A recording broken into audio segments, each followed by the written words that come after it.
¿Estamos entonces? ¿Se me oye bien y esas cosas? Fenomenal. Bueno, pues muy buenas tardes, bienvenidos. Muchísimas gracias por asistir a este acto del Hey Festival, que es la primera vez además que está en Medina del Campo, porque bueno, este año el Hey ha hecho una extensión por iniciativa de la Junta de Castilla y León. Bueno, aquí se ve Diálogos con la Tierra, en la que se ha llevado el festival a lugares de eso que ahora se ha venido a llamar la España vacía, pero también fuertemente caracterizados por el patrimonio cultural, bueno, como es este castillo de la Mota de Medina del Campo, que me parece alucinante tener este marco incomparable, ¿no? Como se suele decir, para un acto como este. Así que agradezco muchísimo que tengamos aquí, además, a la cúpula de la Consejería, consejero y el director de la Fundación Silo. Muchas gracias. Muchas gracias a todos. Qué gusto tener amigos y público tan cualificado en este acto. Yo estoy muy contenta porque, bueno, no he dicho que también está la directora del festival, Sila Cremasi, que está haciendo funciones de fotógrafa, por lo que veo que con bastante dificultad. No, decía que estoy muy contenta primero por participar un año más en el Hey Festival, además en esta edición que es la siguiente a la concesión del Premio Princesa de Asturias al festival, y estar con dos creadores a los que, además de querer, admiro y que conozco desde hace un montón de tiempo. Casi no vamos a decir cuánto, porque yo creo que Ángel Marcos es una de las primeras personas que conocí cuando vine a vivir a Valladolid. Y bueno, pues los dos tienen largas trayectorias y los dos han conseguido muchísimas cosas. Y yo no voy a cometer la torpeza de presentarles, porque aparte, como digo siempre en estos actos, hay Wikipedias, hay páginas web que tienen toda esa información y no voy a restarles a ellos tiempo de hablar, pero sí por contextualizar un minuto, por poner en contexto y por si alguien no les conoce, empezaría por el equipo local. Ángel Marcos es fotógrafo, como todos ustedes saben, y alguien que en un momento de su vida toma una decisión importante porque él trabajaba en publicidad, o sea, trabajaba la fotografía con destino publicitario, pero en un momento determinado decide que él quiere dedicarse a la creación y lo hace no precisamente por el camino más fácil, creo yo, no atento a modas o tendencias, sino siguiendo su propio camino, que es lo que se espera de todo creador. Esto sucede más o menos a comienzos de los 90 y digo lo del camino fácil, podía haber elegido una fotografía cercana al reporterismo, pero lo suyo es todo lo contrario. Cuando Ángel pone la cámara, el foco, el trípode en un lugar, él sabe que va a contar una historia, sabe que va a hacer un relato, lo tiene en la cabeza y a eso responde su trabajo. Luego la cámara le devolverá ese relato o no, le dirá unas cosas u otras, pero de entrada él sabe lo que está buscando. Y a lo largo de esa trayectoria las fotografías se han ido como acomodando en series, ¿no? Pues desde aquella lejana serie de Los Bienaventurados, Alrededor del Sueño, que es una serie que él ha ido desarrollando en distintos lugares del mundo, Paisajes, La Mar Negra, es decir, estos serían como los capítulos de su propia historia. Y bueno, como todos ustedes saben, ha expuesto en grandes galerías, en grandes museos de todo el mundo. Él ha recorrido Europa y no solo Europa exponiendo su trabajo, y sus obras están en colecciones como, no ya museos cercanos como el Musac o el Patio Herreriano, sino también en el Iván y en colecciones privadas de todo el mundo.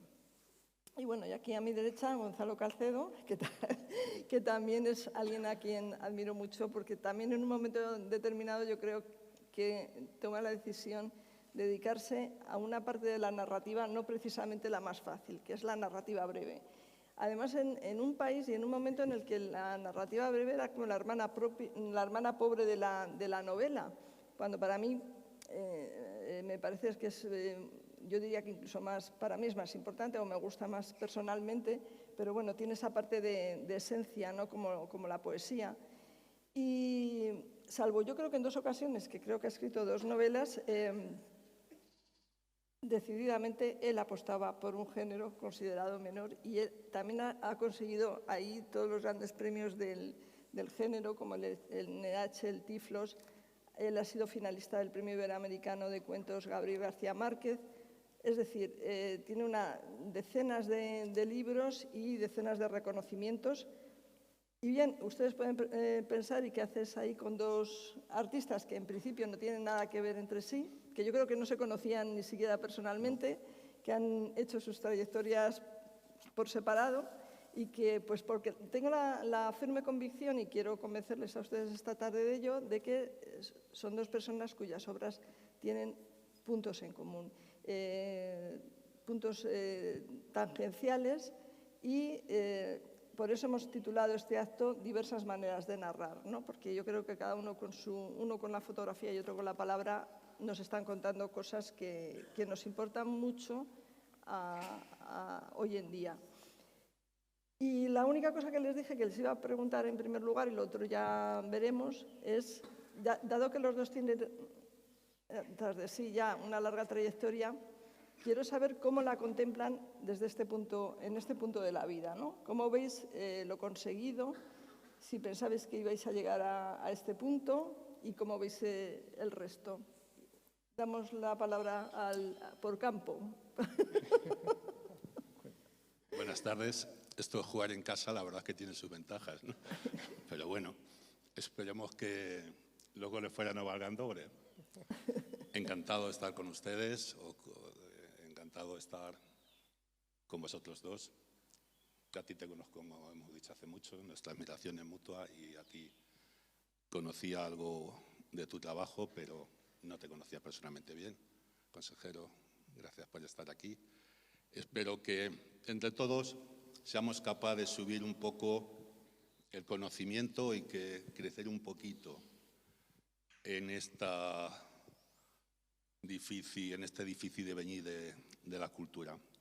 Bueno, a la pregunta tuya, Angélica, de que si yo esperaba estar donde estoy, no a nivel...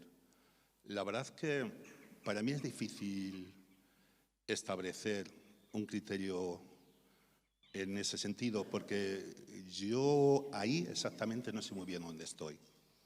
Quiero decir, no soy una persona que se crea grandes cosas. Creo en mis lamentos, creo en mi trabajo y creo que en el camino que he establecido. Pero si estoy allí o aquí, más arriba, más abajo, no me atrevería ni siquiera a insinuarlo. Cierto es, por si sirve, que lo que sí ha cambiado ha sido el objetivo, ¿no? Yo supongo que cuando yo empecé a hacer estas cosas, a trabajar con mi cámara, como decías, al principio, y todavía lo hago mucho, el año pasado hice una serie por estos campos que nos rodea ahora mismo, y has citado a Bienaventurados, que es un trabajo hecho íntegramente aquí, completamente en las Salinas, ¿no? Y algo en la Nacional 6. Yo creo que lo que trabajaba era fundamentalmente por una especie de revancha, ¿no? Yo creo que gente de mi edad, y tengo por aquí algún compañero de instituto, que hayamos vivido en esta sociedad en aquellos años, indudablemente, si la memoria no falla de todo, y si falla, para eso está la memoria emotiva y afectiva, para decir que de alguna forma pienso que me quería no vengar, nunca he sido muy vengativo, sino de alguna forma que se me reconocieran. Eso se ha ido apartando y se ha ido como sucediendo por una cuestión más de compromiso con el otro, con el afecto, con uno. No me gustaría que esto sonara muy a ñoño, ni siquiera, ¿no? Pero mi último trabajo, y no hablaré, no mi último, uno de mis trabajos que presenté en la Bienal de Venecia, que era la subversión íntima, está hecho íntegramente en este barrio de La Mota, donde estamos, y en el barrio de Las Tudas, que está en diagonal otro lado de Medina del Campo, ¿no?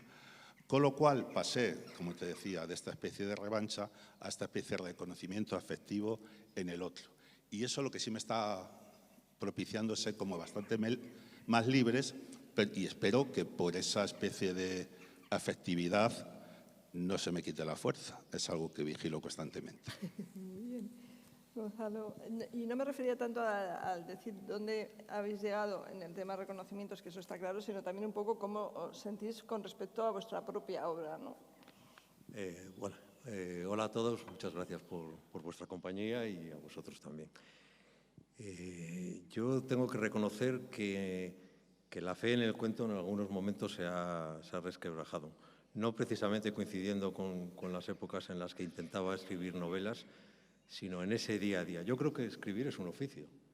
Yo intento escribir todos los días y a veces sí, los premios te ayudan, los reconocimientos, pero el trabajo diario es lo importante.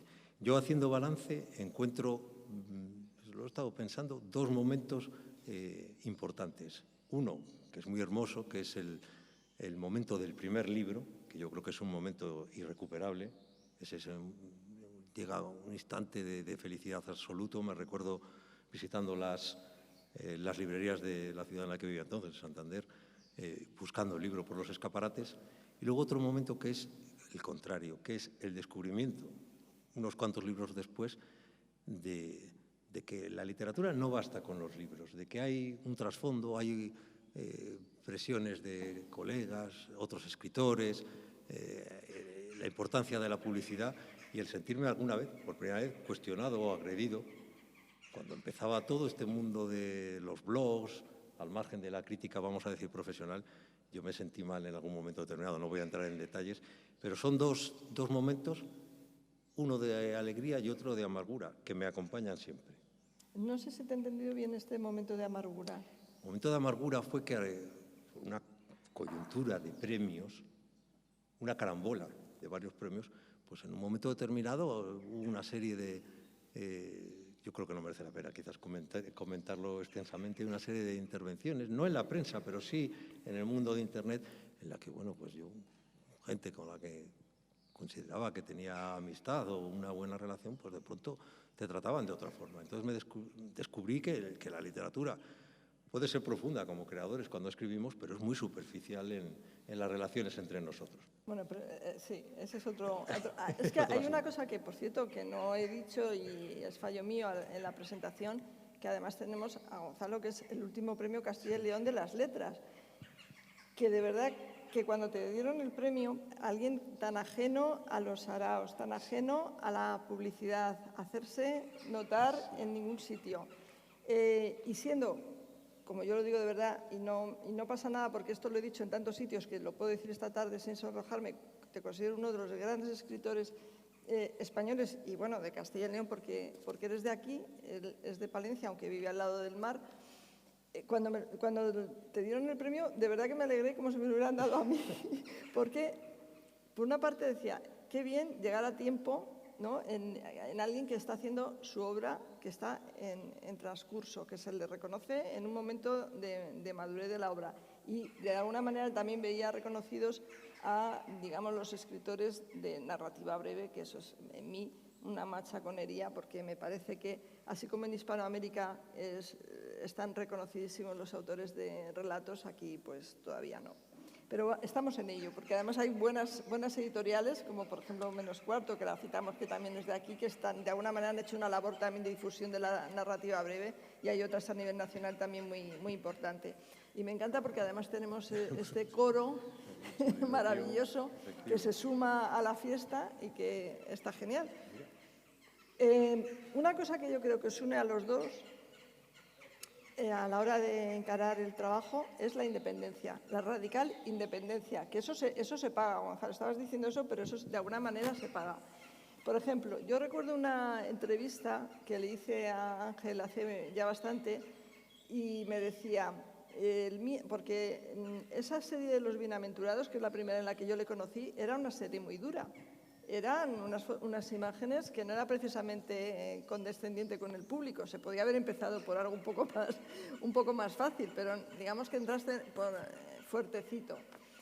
Y me decías en una entrevista que tenías miedo como cuando uno ya coge oficio y va de carril, ¿no? Entonces decías, necesito pensar, necesito parar, necesito reflexionar. Y no convertirme en, digamos, un remedio de mí mismo. Eso ya es independizarse incluso de uno mismo, ¿no? Que sea el colmo. Pero bueno, esa independencia que sigues manteniendo, es decir... Sí, se me ocurre a tu comentario que hay como dos caminos para hablar de la independencia, ¿no? Por una parte, estaría la independencia a nivel personal e ideológica, ¿no?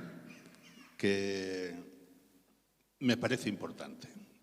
Me parece porque en mi caso, que mi trabajo siempre ha tenido mucho que ver con mi vida, como he dicho antes, es muy autorreferencial.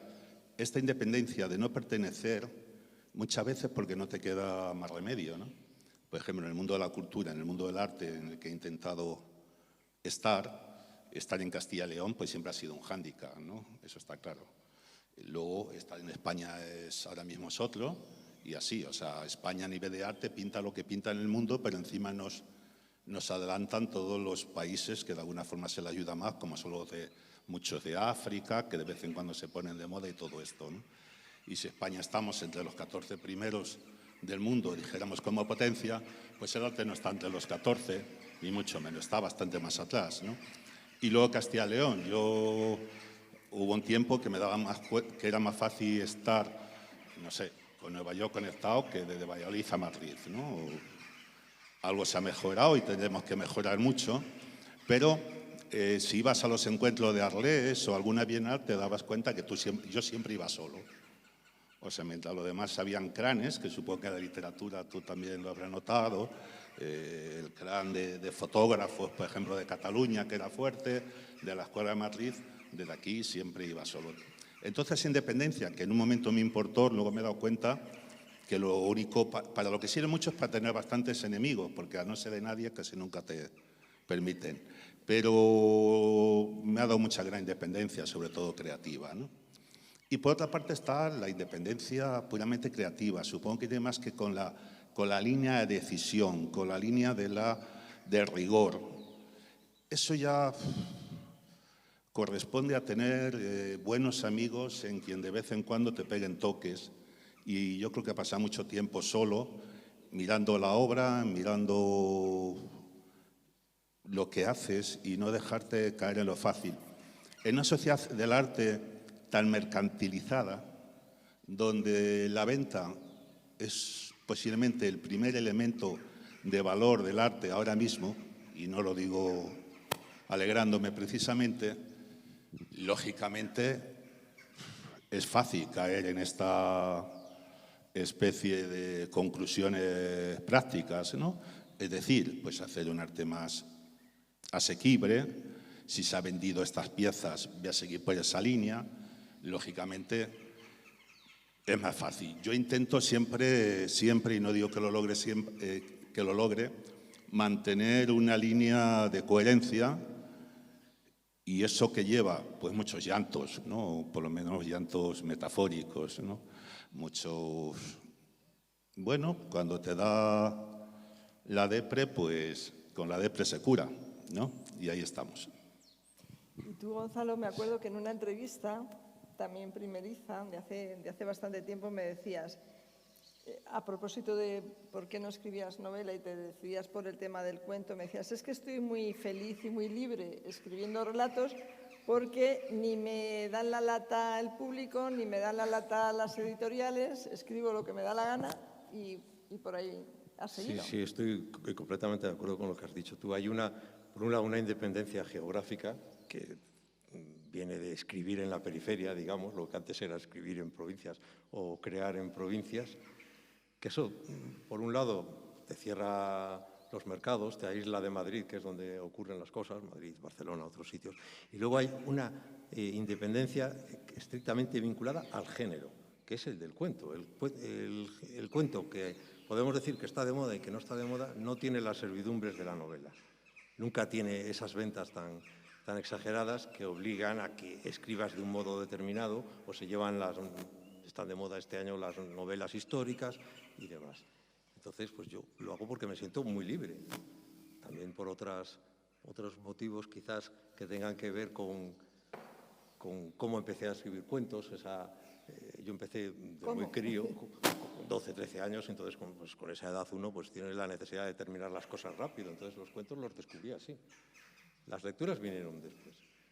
Pero en ese momento yo estoy satisfecho, no te voy a decir por vivir en la periferia, pero sí por haber conseguido esa independencia. Desde luego, yo recuerdo viajes a Madrid a entregas de premios en las que sencillamente pues, podía intercambiarme por una de las macetas que había en los salones o algo. Todo el mundo se conocía, nadie se dirigía a ti y tú eras el premiado. Y eso me pasó varias veces y dije, bueno, chocante, así es, así funciona. Lo bueno, lo importante es que quizás al final la obra, tanto la fotografía como los libros, tienen su peso y con los años pues, se acaban imponiendo. Otra cosa que veo en común en vosotros, puede parecer paradójico, pero es el tema de la imagen. En tus cuentos a veces no sabemos mucho de lo que les ha pasado a los protagonistas antes, ni sabemos lo que les va a pasar después, hay muy pocos datos. Si acaso a lo mejor intuimos algo de su futuro, pero es como si les hubieras pillado en una fotografía fija en un momento determinado de sus vidas, muchas veces no precisamente el más brillante. Y comentando contigo alguna vez también decías que esto era un poco influencia de que a ti te gustaba mucho el cine y también de que los autores que para ti son referencia, como Hemingway o Chivers, este señor tiene un correo que es como escribir a Chivers. A mí me hace una ilusión, digo, estoy aquí codeando con un señor ya desaparecido. Ese entrar en un momento, ¿no?, de sus vidas, ese entrar cinematográficamente hablando. Sí, lo del correo es un pecado de adolescencia que ya pues lo he dejado así. Es que es más complicado cambiar todas las listas, desde luego. Y sí, mi modelo de cuento ideal es un cuento escénico.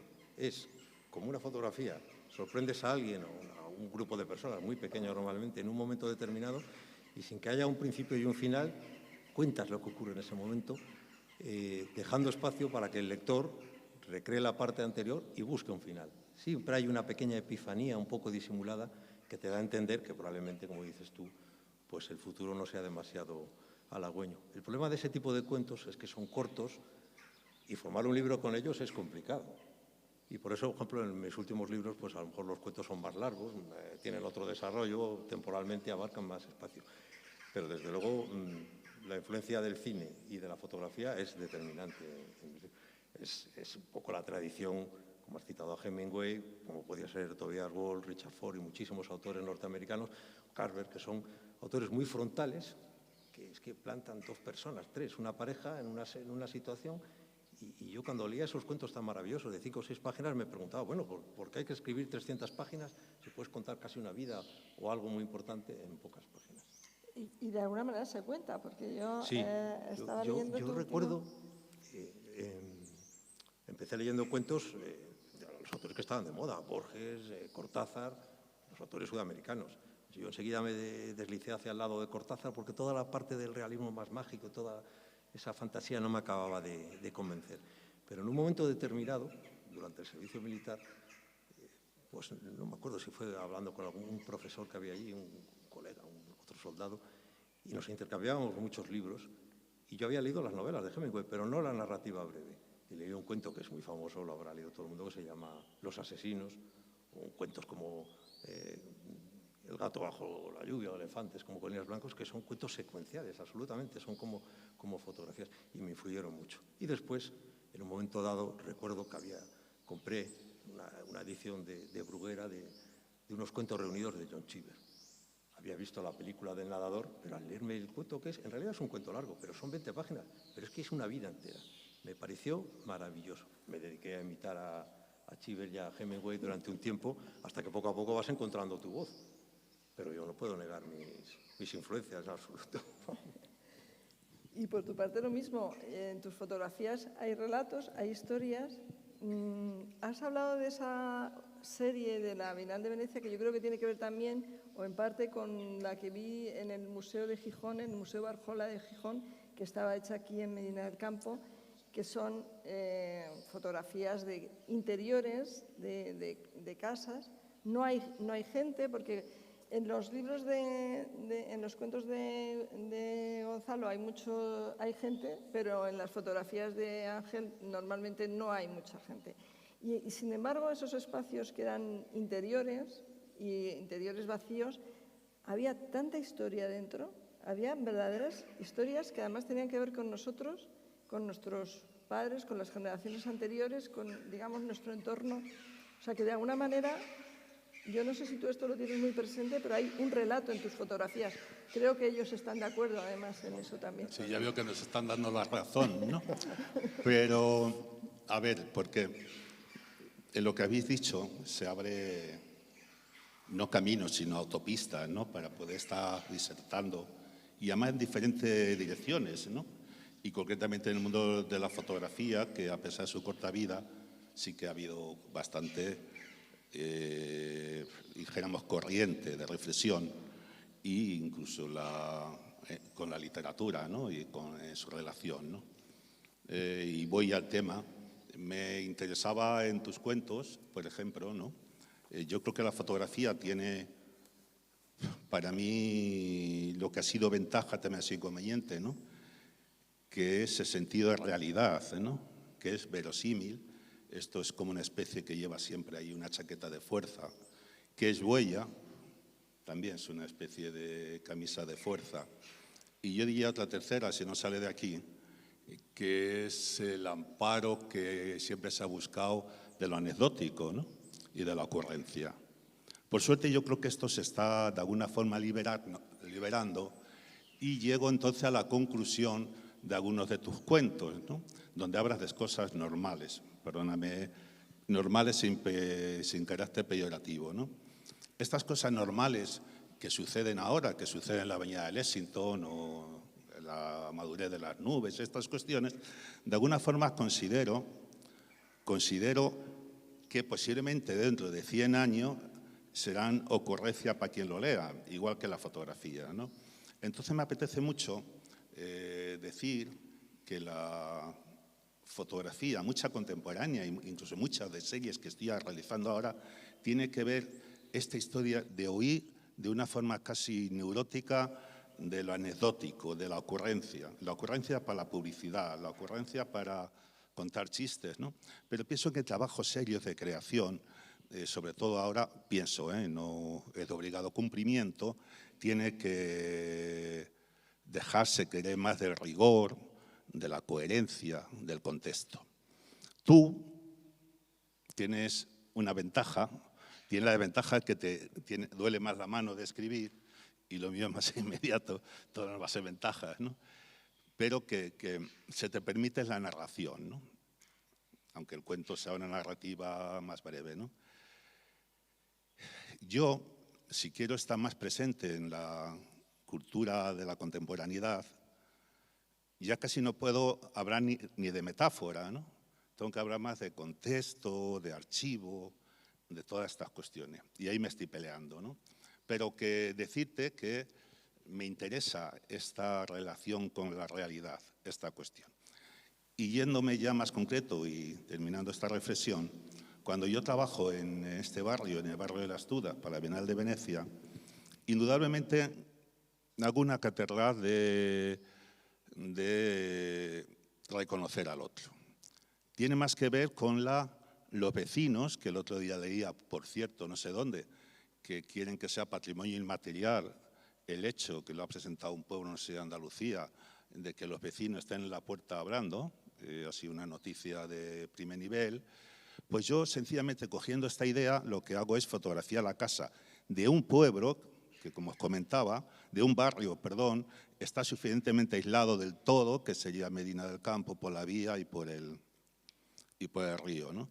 Con lo cual ellos se reconocen. Entonces yo, a partir de aquí, de lo concreto, simplemente intentaba explicar que es necesario el reconocimiento en el otro, ¿no? Que es necesario que nos reconozcamos, porque si no, utilizar las mismas herramientas para resolver los problemas que la han creado no va a ningún sitio, y no es una idea mía, es algo probado, ¿no? ¿Qué pasa? Que la narración mía no es una de lo que yo relato, no es una lectura obligatoria porque se puede ver así, ¿no? Mientras que quizás en el cuento sí hay obligatoriedad de estar en el tiempo escuchando esa narración, ¿no? Y quizás esa sea la diferencia a la hora de permitirnos ciertas historias. Pero quizás yo, más que narrar, lo que estoy más en el archivo, en el contexto, en ¿cómo decir?, en el planteamiento, ¿no? O por lo menos en ponerlo encima de la mesa, que ahí coincidimos, pienso, ¿no? Este es el problema, ahí está, ahí queda, ¿no? Sin intentar tampoco dar respuestas, sin intentar tampoco nada más, ni nada menos, claro, que decir, los vecinos es un puertas, pues entonces cuando yo era pequeño escuchaban a Antonio Mairena, que era un archivo musical que había en ese trabajo, escuchaban a este de Salamanca, Rafael Farina, o escuchabas a no sé cuánto, mientras hablaba la gente entre sí de lo que pasaba, o de si Menganito necesitaba algo, ¿no? Esta idea, que parece casi antropológicamente desfasada, pues hombre, me parece que es una demanda que se establece, porque estoy hablando sobre todo del afecto y de reconocerme y de reconocer en el otro. Y tiene que ver un poco con esa especie de liberación que empezaba diciendo que se está produciendo en mi trabajo, ¿no? Que es hacer sencillamente lo que me da la gana en función de, ¿no? Y por ahí voy. ¿Y estás de acuerdo con lo que...? Sí. Yo lo que tengo que confesar es que, como creador, como escritor, lo que tengo es una lucha permanente con las imágenes. Yo llegué a la literatura, digamos, por el cine. Mi gran afición siempre ha sido el cine, lo que pasa que, lógicamente, en un momento determinado, rodar películas es muy difícil y muy complicado. Hicimos unos cortos con unos amigos muy al principio de mi carrera, y enseguida me decanté por el sucedáneo, que sería el guión y luego ya la escritura. Yo me considero un escritor que escribe con imágenes y corrige con palabras. Y luego ese esfuerzo semántico posterior, pues a veces lo que hace es emborronar las palabras, porque las imágenes son demasiado impresionistas, están en mi cabeza, pero hay que darle una lógica, como dices tú, en el texto, porque el texto hay que leerlo entero. A mí lo que más me atrae de la fotografía es que realmente no tiene idioma. Aunque hay un contexto y hay una intención por parte del autor, tú esa fotografía se la enseñas a cualquiera, a un oriental, a un africano, la fotografía es la misma. Lógicamente, la literatura tiene ciertas trabas creativas. Hace muchísimos años participé, así, al principio de mi carrera, en un encuentro de fotógrafos en el que iban algunos escritores a defender el punto de vista de los escritores. Fue en la sede que tenía entonces la Universidad de Menéndez Pelayo en Panticosa. Y me acuerdo que el trabajo que llevé para explicarme, que en realidad lo que hice, se lo comenté hace poco a Angélica, yo me sentí un poco como un traidor, porque acababa defendiendo más a la fotografía que a la literatura. Y recuerdo que mencionaba un libro, un cuadro y una película. El cuadro, obviamente, era un cuadro de Edward Hopper, que era un pintor narrativo. Era un cuadro, uno de los más conocidos, de una gasolinera en la que solamente con mirarlo un segundo, analizar un poco la disposición de las luces, lo que se veía, los objetos, ya adivinabas una historia. La película era The Last Picture Show, la última película de Bogdanovich, una película en blanco y negro de los 70 que está como construida con imágenes y que acaba con imágenes fijas.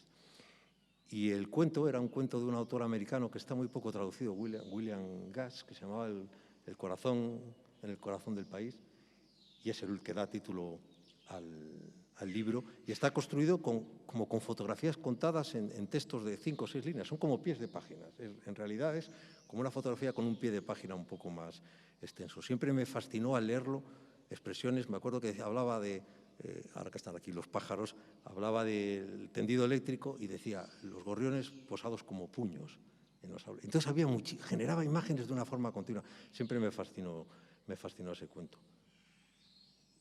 Hablando de una imagen, por ejemplo, en uno de tus cuentos, bueno, no he dicho títulos, pero este señor además pone muy bien los títulos de los libros. Bueno, cuando los editores no se empeñan en cambiarlos, ¿qué ocurre? Temporada de huracanes, la carga de la brigada ligera, y mi favorito, que es El prisionero de la avenida Lexington, que es el título de uno de los cuentos del libro. Y para mí ese cuento estoy enamorada de ese cuento y me da mucha envidia en haberlo escrito yo. Porque lo digo completamente en serio. Y ahí hay una imagen. La anécdota es un profesor de universidad que le invitan a participar en un congreso y yo creo que ya ha dado la ponencia y ha vuelto al hotel y está en un hotel en la avenida Lexington en Manhattan. No hay peor soledad que la de un apartamento en Manhattan. Esa soledad de los personajes del cuento a mí me llegó al alma especialmente. Y enfrente, es decir, al otro lado de la avenida, en una casa, en uno de estos grandes apartamentos maravillosos que hay, un niño está solo porque su madre está a otras historias y tal, y entonces está encendiendo y apagando una luz en su casa. Y este hombre que está al otro lado de la avenida, que es ancha, como muchos sabréis, de repente ve esa luz que se enciende y es como si le estuvieran haciendo señales, ¿no? Y entonces son dos solitarios que de repente se están comunicando por algo como esas señales de encender y apagar las luces.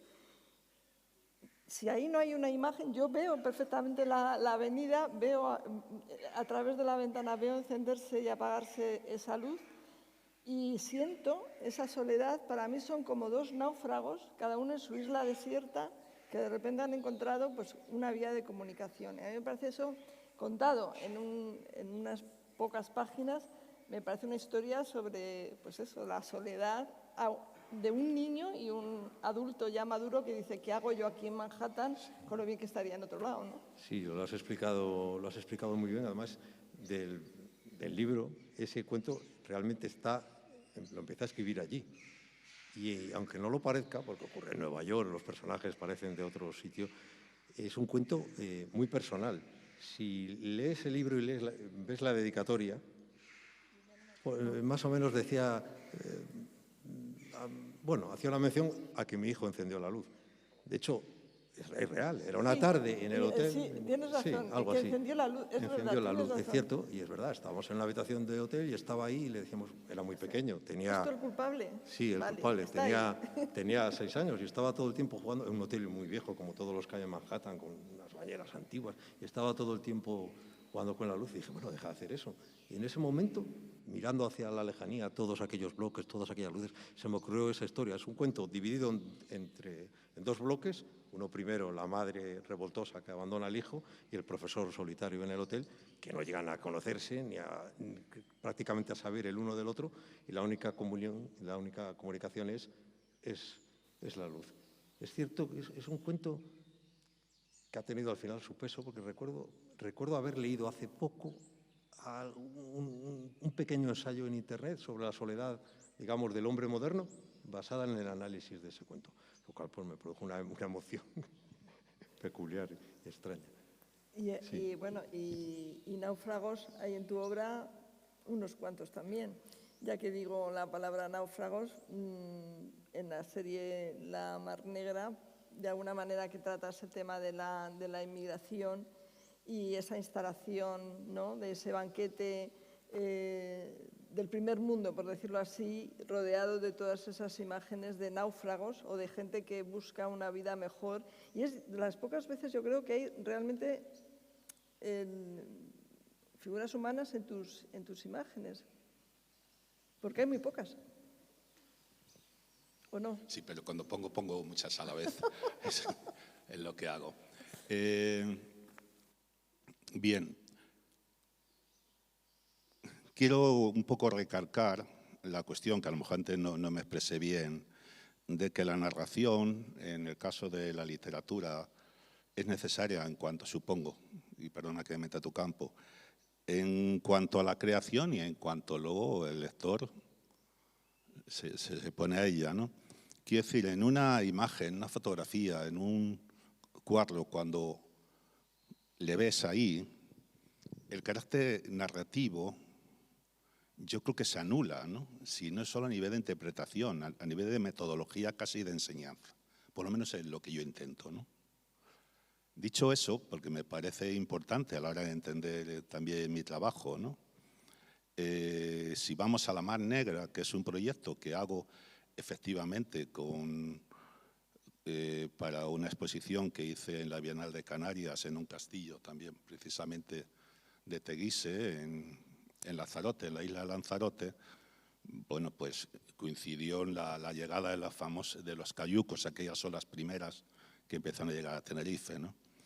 Y de alguna forma sí hago en todo el trabajo, esta comparación o esta necesidad del primer mundo y lo que llamamos el tercer mundo, ¿no? Bueno, pues me voy a Senegal a fotografiar los cayucos y la gente y sencillamente pues lo que hacía era pedirles que me dejaran fotografiarlos a la cara y los ojos para luego sembrar la isla de Lanzarote, la subida del castillo, de los rostros de esta gente clavados en estaca, de tal forma que cualquiera que subiera al castillo tenía que poner cara a esta gente que llegaba en los cayucos, ¿no? Yo creo que en el fondo y sí, luego hago esta especie de merienda grande que sobra de todo, tortilla, chorizo, morcilla, estas meriendas que hacemos, ¿no?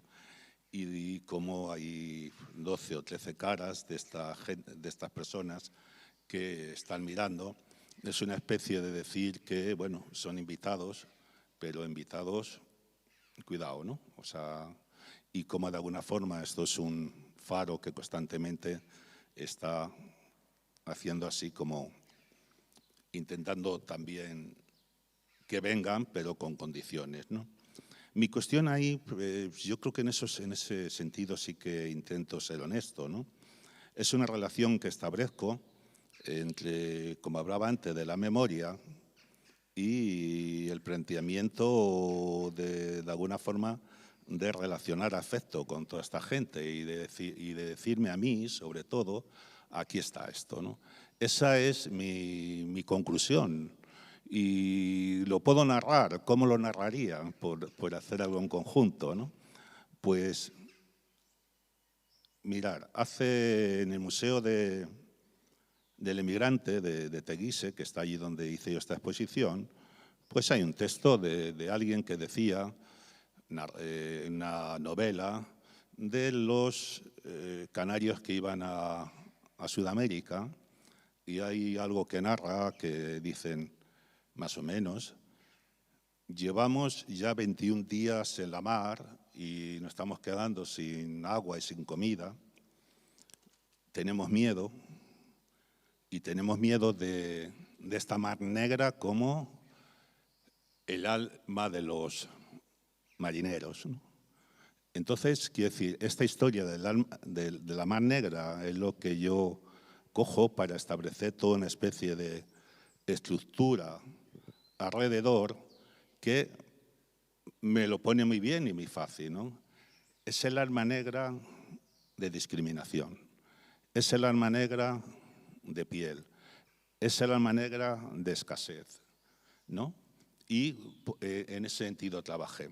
Lo demás en la creación pienso que se trata siempre el binomio qué quieres contar y cómo lo cuentas, mientras lo primero corresponde, pienso que al corazón o a la cabeza o a todo un poco, la segunda parte, cómo lo cuenta, corresponde ya a la técnica, corresponde a la pericia, corresponde a otra cuestión, ¿no? Conjugar ese binomio pues es lo que da como resultado una obra, una fotografía, un óleo, una instalación, una escultura terminada, ¿no? Y ahí nos pegamos. Y a partir de ahí, lo suyo es que no pienso que no tenga nada de narración, sino de conclusión. Por ejemplo, en Alrededor del Sueño, que es esa serie que has ido haciendo en diversas partes del mundo, hay un denominador común que yo creo que es la ausencia de personas. Es decir, es difícil situarse en Manhattan, que en principio está lleno de gente, y tú te vas como a la periferia, al no lugar, para de alguna manera contar, si me lo permites, contar de una manera cómo es el sueño del poder, el sueño del dinero, cómo nos engaña, cómo estamos, ¿no? Mirando ese engaño. Y eso es a través de los no lugares, de la periferia de Nueva York. Vas a La Habana y en vez de irte al malecón, que está lleno de gente, tú empiezas a fotografiar y haces narraciones, desde mi punto de vista, de la decadencia, de cómo ha envejecido también ahí un sueño, esos esas pintadas que se ven en La Habana y en tantos sitios, ¿no? Que además sobrecogen, porque claro, esto puesto en el contexto, pues, y están ahí. No hay una mirada humana, pero tú ves todo lo que le ha pasado a esta gente y en qué contexto están. Vas a China, que no habrá gente en China. 1.500 millones por ahí, creo. Y hay esas imágenes también de los no lugares, que era una cosa que a Gonzalo, por cierto, le interesaba mucho de la obra de Ángel, ¿no? Y en ese sentido es esa la narración que propones, desde mi punto de vista. Sí, en Alrededor del Sueño, la verdad es que voy a intentar no extenderme, porque no es fácil. Voy a empezar por Cuba, que sí es difícil no sacar a gente en Cuba, ¿no? Alguien dijo que en la cara de una persona está escrito todo el mundo, todo el universo.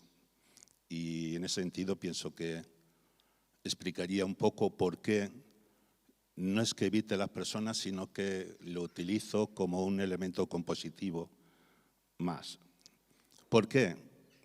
Porque las dos decisiones que tuve que tomar trabajando en Cuba más complicadas fue dónde ponía la línea de horizonte, si la ponía abajo o la ponía arriba, para gestualizar la importancia del cielo o del camino, ¿no? O de la tierra. Al final, esa fue una, y la otra fue la de eliminar a la gente, que las personas no aparecieran, ¿no? Esto lo decidí en sentido de que no quería que la presencia de un cubano o una cubana, por su cara, que encima sabéis que tiene un grado de tipismo muy grande, ya contara a todo el mundo sin querer, o por lo menos todo el mundo cubano. Entonces lo decidí sencillamente por esto, como es igual que es una constante en toda la serie Alrededor del Sueño, porque hablo del contenedor, ¿no? Mis contenedores vacíos de gente están habitados, que no sé si te referías a esto, ¿no? O sea, tú te das cuenta que en La Habana, que no hay personas, pero te das cuenta que es una ciudad habitada, ¿no? Esto es por lo que lo hice, igual que en Nueva York, también pues eliminaba un poco, perdón, siguiendo la línea que hablaba antes, ¿no? De que la fotografía quite esa historia de tipismo, pues encima añadimos que no se lleve. A ver, hay una especie como de problema con la fotografía. A mí me pasa, y cualquier fotografía igual, una fotografía que estás queriendo contar, yo qué sé, por qué el mundo es azul, es una cosa que se llama Cabo Corrí, y alguien pregunta, ¿ahí dónde está hecha? Y dices, en Valladolid. Y se acabó todo el lenguaje, ya está localizada, ¿no? Y es lo que es verosímil, y entonces se fastidió, ¿no? Y esto es un problema a veces, no un problema, ¿no? Es una especie como de intento de minimiza al espectador la importancia del trabajo, ¿no? Entonces con las personas pasa un poco igual. Yo creo que una cubana o un cubano en primer plano bailando salsa o lo que bailen, ya se hubiera roto toda la cuestión que yo quería hablar, que concretamente en Cuba era la contraposición a Nueva York en cuanto a sociedad política, sociedad económica y cultural, y hablar del contenedor, hablar de cómo la propaganda política postrevolucionaria había generado una especie de acontecer y una especie de ser y no ser, y una especie de alguna forma de anomia y una especie de la pérdida de lo acontecido, ¿no? Ese era mi discurso, contado a través de la arquitectura, del urbanismo, de las calles, del eslogan, de hasta la victoria siempre, ¿no? Que en Nueva York lo hice igual, pero lo hice con la publicidad comercial, ¿no? Compre 7 y llévese 6, y mire, si usted hace esto, pues tendrá las mejores mujeres, los mejores coches y los mejores perfumes, por cierto, en la avenida Lexington, ¿no? Entonces, claro, todo esto yo necesitaba deshabitar. No voy a seguir y solo decir que el concepto de no lugar, que es algo que se me acusa de utilizar bastante y me parece muy bien, a mí me gusta más hablar de los lugares del desafecto, ¿no? En tanto en cuanto que sabemos que no lugar tiene que ver con toda la arquitectura de los grandes espacios, aeropuertos, no sé qué, y yo lo he utilizado más por los lugares de desafecto, los lugares de la exclusión, los lugares del excluido, ¿no? Entonces, me gustaría que mis no lugares se sometieran más por ahí. No me voy a extender porque si no monopolizo demasiado.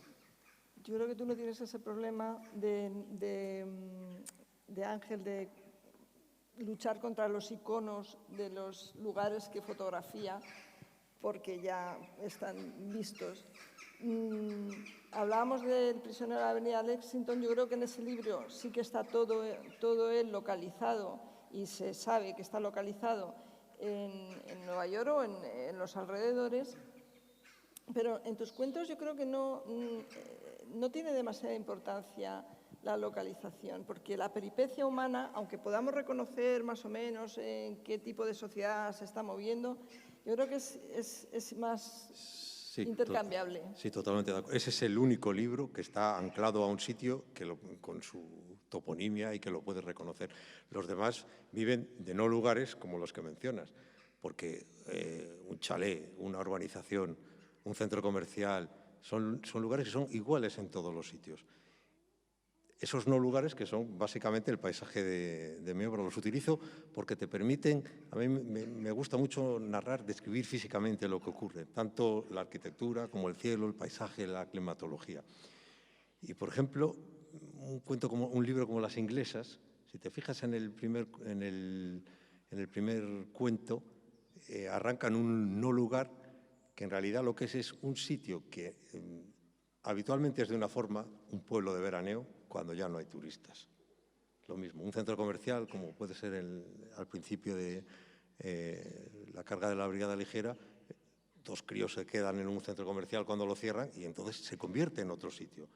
Yo me acuerdo que me gustaba mucho viajar en coche, aunque no conduzco, y parabas en una zona de un peaje o en una de esas paradas que hay con los árboles y 4 bancos, y te sentías ahí como en un espacio que ya era tuyo, te apoderabas de él con una facilidad. A mí me gusta utilizar las convenciones, como ocurre, por ejemplo, en el western, en el cine clásico. No hace falta describir a los personajes porque solo con el modo en que andan, de dónde vienen, ya con eso los define, como por ejemplo en una película de Anthony Mann. Y yo me sirvo de las convenciones genéricas muchas veces para narrar y atajar, porque en el cuento tampoco te puedes extender demasiado, porque es que entonces estás ya dedicándote a la novela. Yo prefiero, por ejemplo, definir a los personajes por lo que hacen, cómo se mueven, los gestos, o sencillamente un diálogo. Nunca hay unas grandes descripciones psicológicas. Y los no lugares, quizás porque de crío era muy tímido y he vivido en varios sitios y he ido perdiendo un poco ese anclaje con los amigos de la infancia, de la adolescencia, siempre fui bastante solitario. Y yo recuerdo haber llegado a Santander y visitar las playas en invierno cuando no había nadie. Y a mí me parecían unos lugares maravillosos. Y eso ha ido dejando una huella en mis cuentos, en los que están publicados y en muchísimos otros que están metidos en maletas o en las memorias de los ordenadores ya probablemente perdidos. Pero el no lugar yo creo que también es que define un poco al hombre contemporáneo, que es alguien que tiene todo, pero no acaba de situarse. De situarse. No, sí, esa incertidumbre, esa especie de miedo general que es un poco a perder lo que se tiene. Te iba a preguntar una cosa, pero has dicho algo que quiero que expliques, porque es verdad que en tus historias se entra en una situación, hay pocas descripciones, ni psicológicas, a veces casi ni físicas, es más de gesto, y los diálogos son muy importantes porque a través de los diálogos se conocen los personajes. Pero eso ya es complicarte la vida al máximo, porque si hay algo difícil es hacer un diálogo sostenido. Sostener un cuento a base de diálogos ya me parece, no sé, tienes una gran escucha activa.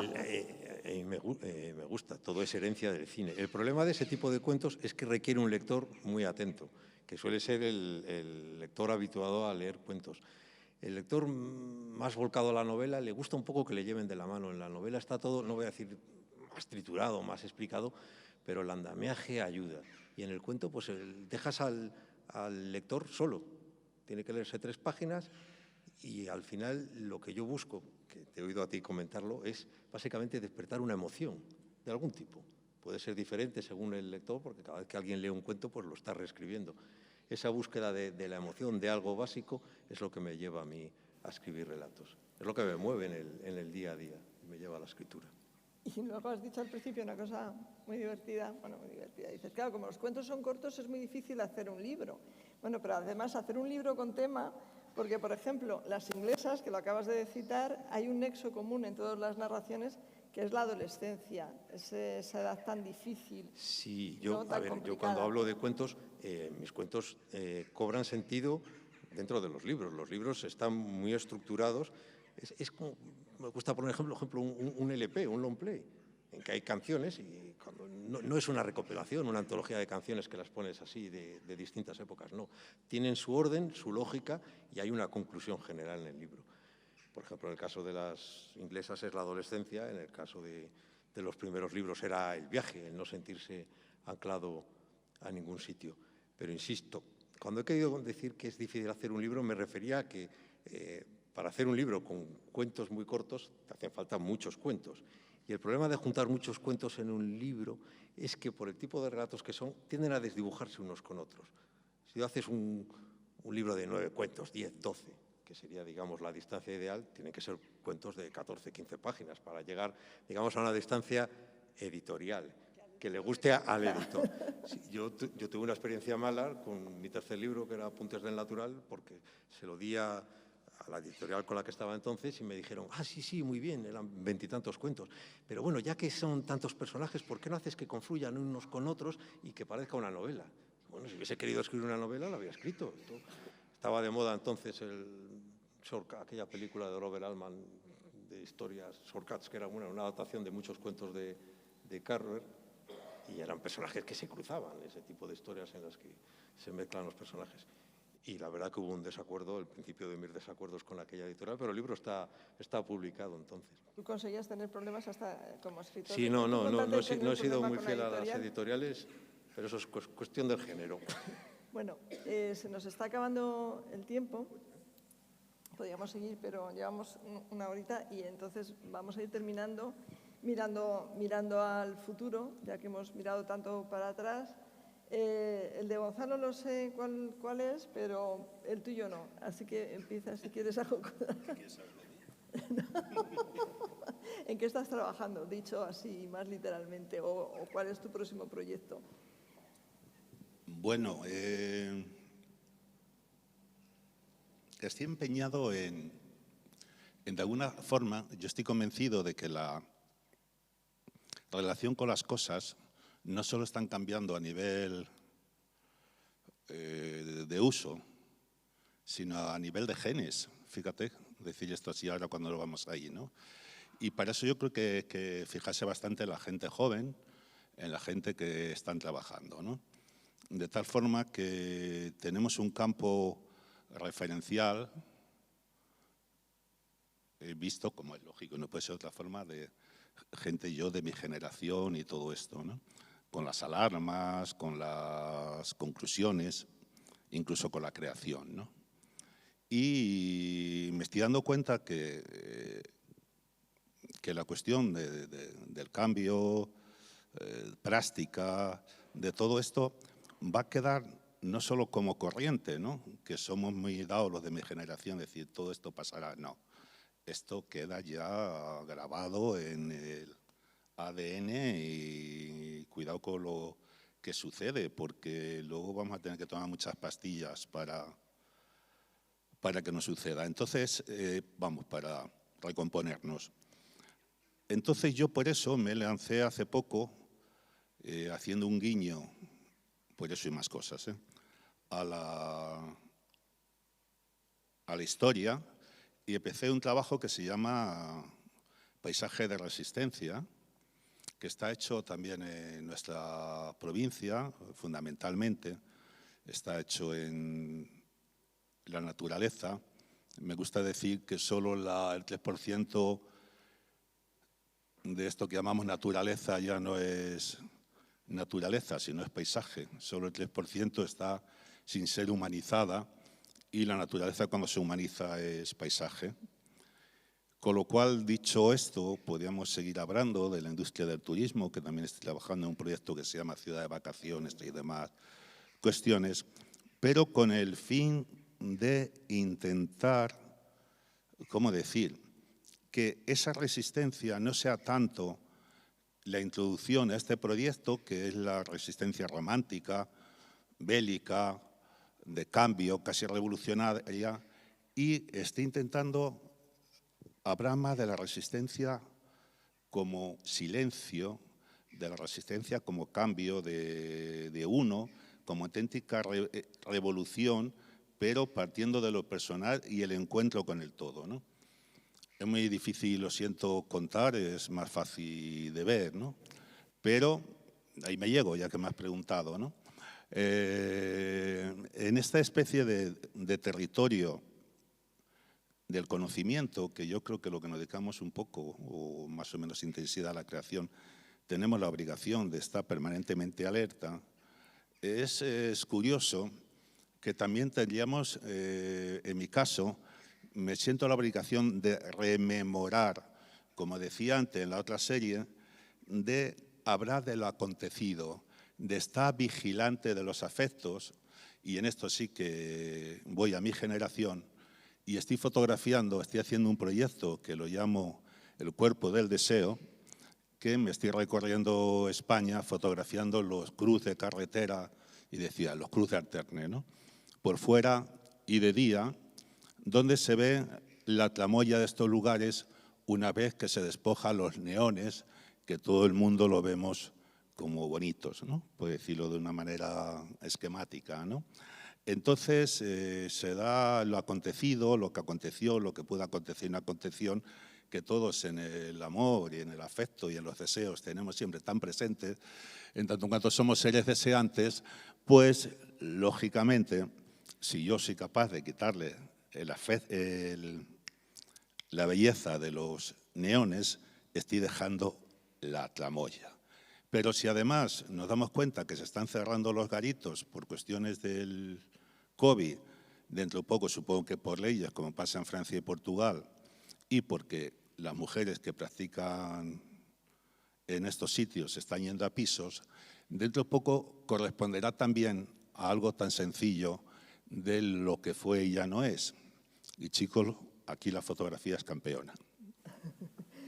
Decía lo de que el futuro de Gonzalo lo conocía no porque yo tenga ningún poder, sino porque sé que estás en ese momento dulce de tener un libro corrigiendo y a punto de estar en las librerías, que se titula Como Ánades, o creo que se va a titular así, y que además también tiene que ver un poco con lo que nos ha pasado, ¿no?, en este tiempo de pandemia y de encierro, porque aunque solamente no está tratado, o sea, la pandemia parece como una referencia levísima, sobre todo al principio, en el que ni siquiera en los primeros no se cree ni en ella siquiera, ¿no? Y luego ya va apareciendo como algo real.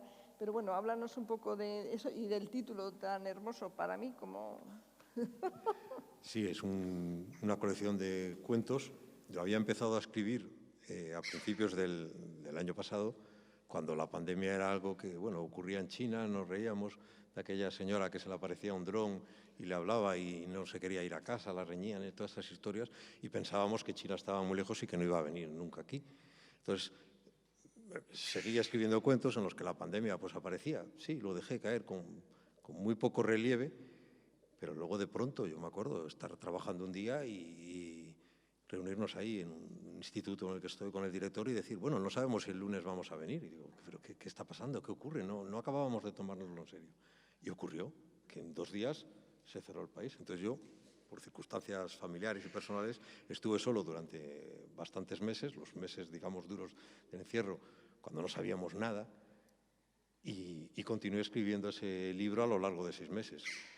Trata al final, como dices tú, en los últimos cuentos, sí que está la pandemia ya como el descubrimiento de ese miedo, de ese horror que vivimos cuando las cifras de fallecidos eran irreales.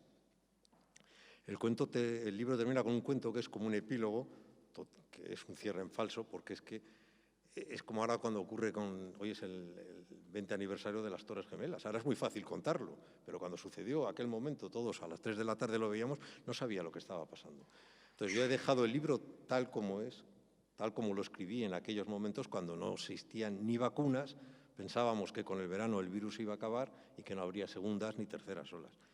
Por lo demás, es un libro fiel a mis temas habituales, la soledad del individuo, pues, fracasos en matrimonios, los problemas de los padres con los hijos, toda esa vida doméstica que en el fondo tiene una épica.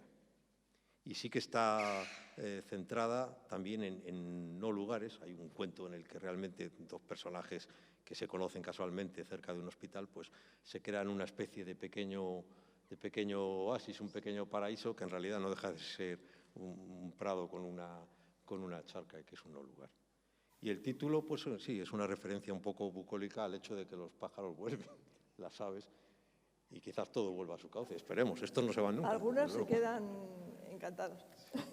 Bueno, pues os agradezco nuevamente que hayáis aceptado estar.